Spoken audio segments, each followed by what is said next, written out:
Hello student, welcome back to my YouTube channel NCERT hub. आज हम जो discuss करने वाले हैं इसमें आप जो ट्वेल्थ की ज्योग्राफी का आपका ट्वेल्थ का ज्योग्राफी का एग्ज़ाम हुआ था उसकी आंसर शीट जो है जिसने टॉप किया था 2018 में, वो हम डिस्कस करेंगे कि किस तरीके से ये किस पेपर को अटैम्प्ट करना चाहिए, किस टॉपर ने किस तरीके से पेपर को अटैम्प्ट किया है तो उसको सबसे ज़्यादा मार्क्स मिले हैं। तो आपकी जो ये है ट्वेल्थ क्लास का जो ज्योग्राफी का एग्ज़ाम हुआ था 2018 में, तो उसमें जिस बच्चे ने टॉप किया था, जो उस टाइम पे टॉपर था या थी, तो उसकी आंसर शीट है ये सीबीएसई बोर्ड एग्ज़ाम की, जो हम यहाँ पे अब डिस्कस करने जा रहे हैं।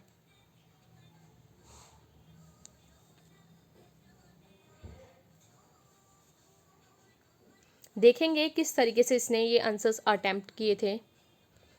तो आप देख सकते हो यहाँ पे जैसे आंसर नंबर फर्स्ट है, यहाँ पे इसने एक नंबर के क्वेश्चन को भी किस तरीके से अटैम्प्ट किया है। यहाँ पे जैसे है both growth and development refer to change over a period of time.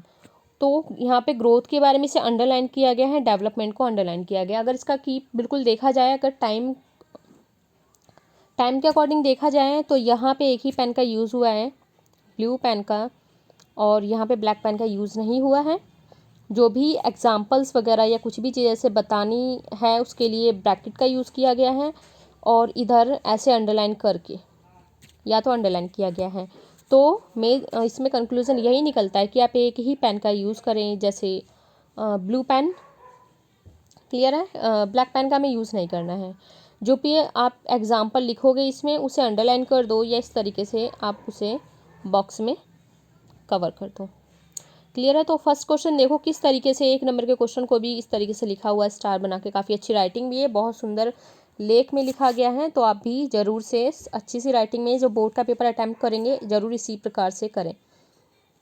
Next इसमें है आंसर जो सेकंड है, इसमें इसको भी देखो, अगर इसमें पॉइंट वाइज पॉइंट लिखा गया है, मतलब पॉइंट में ये होता है कि आपके जो मार्क्स हैं कटने के कम चांसेस होते हैं।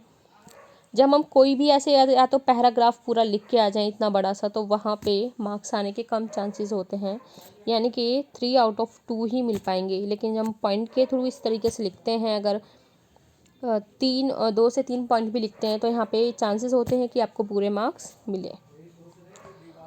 इसी तरीके से जैसे यहाँ पे थर्ड क्वेश्चन है, यहाँ इसके एग्जाम्पल दिए गए हैं, एग्जाम्पल भी सेम पेन का यूज़ करके लिखा हुआ है। यहाँ आप कोई चीज़ें हैं उसे नीचे से अंडरलाइन, ऐसे अंडरलाइन भी कर सकते हो।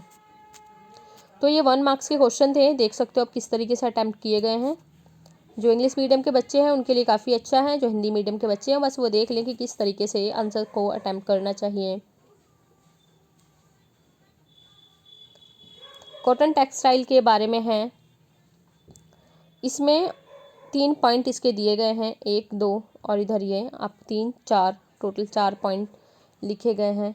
इसके बाद हम देखेंगे इसमें जो 6 और 7 क्वेश्चन है, ये देखो जैसे यहाँ पे एग्जांपल दिया गया है, लाइक पारादीप का एग्जांपल दिया गया है, उड़ीसा इस तरीके से लिखा गया है। विशाखापट्टनम ये कहाँ पे है, तो आंध्र प्रदेश में है, और सैटेलाइट जो पोर्ट वो कौन सा है, हल्दिया वाला है। तो इस तरीके से जो आंसर लिखने का तरीका है काफ़ी अच्छा है ये। तो जो बाकी बच्चे जब बोर्ड का एग्ज़ाम देंगे तो इसी प्रकार से ज़रूर से अटेंड करें। ये जो आपका आंसर नंबर 7 है। इसके बाद हम देखेंगे जो आपका 8 आंसर है ये देखो पहले क्या होता, किसी भी आपने अब तक पढ़ा भी होगा, बोर्ड का एग्ज़ाम दे के आए हो आप लोग, तो बोर्ड के एग्ज़ाम में भी आपने देखा होगा कि इसी तरीके से पहले क्या लिखना होता है, एक इंट्रो लिखते हैं, किसी भी चीज़ का इंट्रो लिखते हैं। कोई भी क्वेश्चन लिखने से पहले जैसे आपका क्वेश्चन आ जाता है कि जनसंख्या वृद्धि क्या है, जनसंख्या वृद्धि के कारण तथा परिणाम बताओ। तो जनसंख्या वृद्धि क्या है पूछा गया है, तो एक आप उसका इंट्रो लिखोगे, उसके बाद उसके कारण और परिणाम।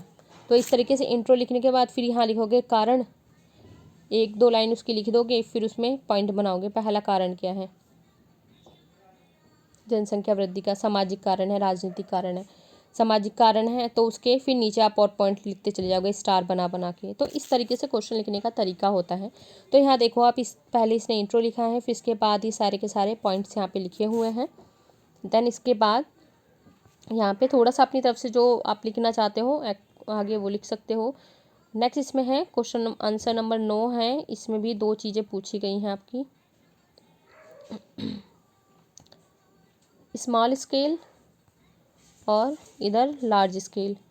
तो इसको भी स्टार बना के यहाँ पे लिखा हुआ है, इस आंसर को भी। इसके बाद हम देख लेते हैं नेक्स्ट लॉन्ग क्वेश्चन देख लेते हैं अब हम। एक आपका डायग्राम का क्वेश्चन आता है जो ज़रूर आता है हर साल।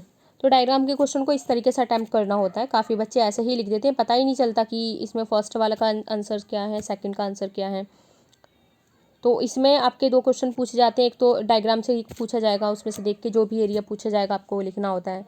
तो आप इसी तरीके से लिखोगे, जैसे आंसर नंबर 12 है तो 12 का फर्स्ट, तो 12 पॉइंट करके फर्स्ट, और ये आपका सेकंड। तो इस तरीके से दोनों चीज़ लिखने के बाद उसमें उसकी विशेषताएं या कारण जो भी चीज़ें पूछी जाती हैं, क्योंकि अलग अलग उसमें क्वेश्चन दिए जाते हैं, तो उसको आप इस तरीके से यहाँ पे लिखोगे।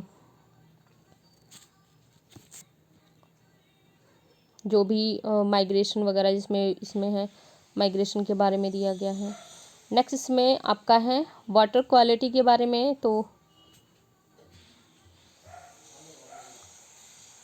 वाटर की क्वालिटी जो भी कम होती जा रही है, तो इसमें जो भी है, अब देखो ये काफ़ी अच्छा आंसर इसमें अटेम्प्ट किया गया है। इसमें जैसे फर्स्ट यहाँ पे इसका थोड़ा इंट्रो दे के, फिर इसका फर्स्ट पॉइंट लिख के, इसके फिर सारे स्टार बना के पॉइंट लिखे हुए हैं। जैसे ये सेकंड है, सेकंड पॉइंट यहाँ पे ये लिखा हुआ है, फिर इसको स्टार बना के लिखा हुआ है आगे, और ये बॉक्स करके इधर दिया हुआ है, आप देख सकते हो बॉक्स में चीज़ों को शो किया। इधर थर्ड पॉइंट उसे फिर फर्दर आगे एक्सप्लेन किया है। नेक्स्ट इसी प्रकार की आपका पॉपुलेशन से एक क्वेश्चन यहाँ पे आया है। तो इसमें जो आपके जितने भी पॉपुलेशन डेंसिटी वगैरह के, जनसंख्या वृद्धि के जो भी फॉर्मूले आपको लिखवाए गए हैं, वो सारे के सारे आपको वो लर्न करने हैं। क्योंकि अगर 1 नंबर में पूछा जाता है, अगर आपको कोई लॉन्ग क्वेश्चन लिखने के लिए आता है, अगर आप उसमें लिख के आते हो तो काफ़ी अच्छा क्वेश्चन माना जाता है वो।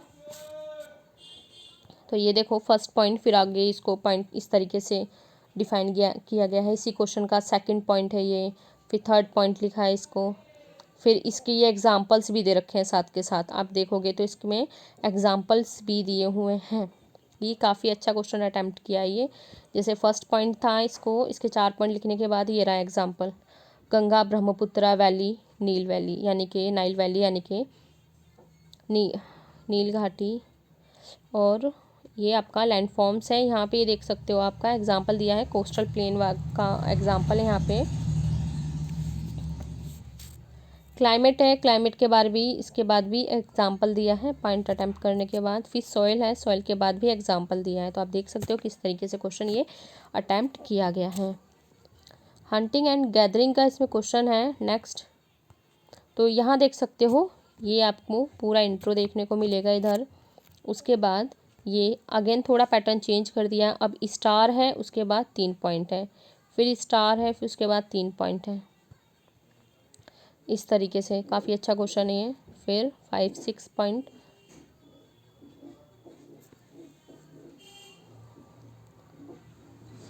जहाँ पे गैदरिंग होती है वो पूरा एरिया यहाँ पे दिया गया है। देख सकते हो कनाडा, यूरोप, ये पूरे आपके टोटल 7 एरियाज़ हैं। नेक्स्ट फिर ये आपका कोई डायग्राम वाला क्वेश्चन है, वो पूरा इस तरीके से सॉल्व किया गया है, और ये सारे के सारे पॉइंट इसमें हैं। नेक्स्ट इसके बाद जो है क्वेश्चन, जो पॉपुलेशन से आपका क्वेश्चन है, इंट्रो है, फिर 1901 से 21 के बीच में जो भी उसके पॉइंट यहाँ पे लिखे गए हैं, फिर 1921 से 51 के बीच में है जो भी है यहाँ पॉइंट लिखे गए हैं ये, फिर 1951 से 81 के इधर, और 1981 से अब तक के ये, और इधर ये। क्लियर है? इतना आई थिंक क्लियर होगा बच्चों को। आप देख सकते हो अब आगे के किस तरीके से क्वेश्चन इसमें आंसर्स अटैम्प्ट किए गए हैं। नीरू मीरू जो परियोजना चलाई गई थी, जो प्रोग्राम चलाया गया था वो है, उसका एग्जाम्पल भी दिया गया है। इसके बाद एनर्जीज़ की बात की गई है, जैसे सोलर एनर्जी, उसके पॉइंट लिखे गए हैं। फिर ये आप देख सकते हैं बायो एनर्जी है, उसके पॉइंट हैं। टाइडल एनर्जी, जियोथर्मल, इसके एडवांटेज लिखे गए हैं आगे पॉइंट करके। ओके, और देन इसके बाद यहाँ पे मैप लगाया हुआ है। मैप देखो अच्छे से मैप फिल किया है, बिल्कुल आपका वर्ल्ड मैप है। इसमें टोटल 5 मार्क्स का है ये। देन आपका ये इंडिया का मैप है, ये भी 5 मार्क्स का है। देख सकते हो मयूरभंज, भद्रावती, तिरुवनंतपुरम, दिल्ली और असम। और ये अभी वही क्वेश्चन आपका चल रहा था, ये पूरा कंप्लीट है। तो ये आपकी आंसर शीट थी, जो ज्योग्राफी में जिसने टॉप किया था उस बच्चे की आंसर शीट है ये। एक ही पेन का यूज़ किया है, आप यहाँ पे देख भी सकते हो, 2018 की है ये। और ये जो आपका पेपर देने, अगर आप 10th का बोर्ड दिया है तो इस तरीके से CBSE उस पर लिखा होता है उस शीट पे।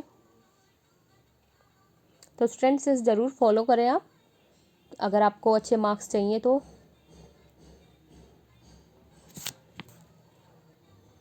और बाकी एक किस तरीके से जो CBSE बोर्ड का जो फ्रंट पेज है फिल करना होता है, वो भी मैंने अपलोड कर दिया, उसे ज़रूर जाके देखें कि आपका जो बोर्ड एग्ज़ाम होने वाला है उसमें जो फ्रंट पेज आएगा किस तरीके से आपका आने वाला है। तो इस वीडियो में इतना ही था। Thank you.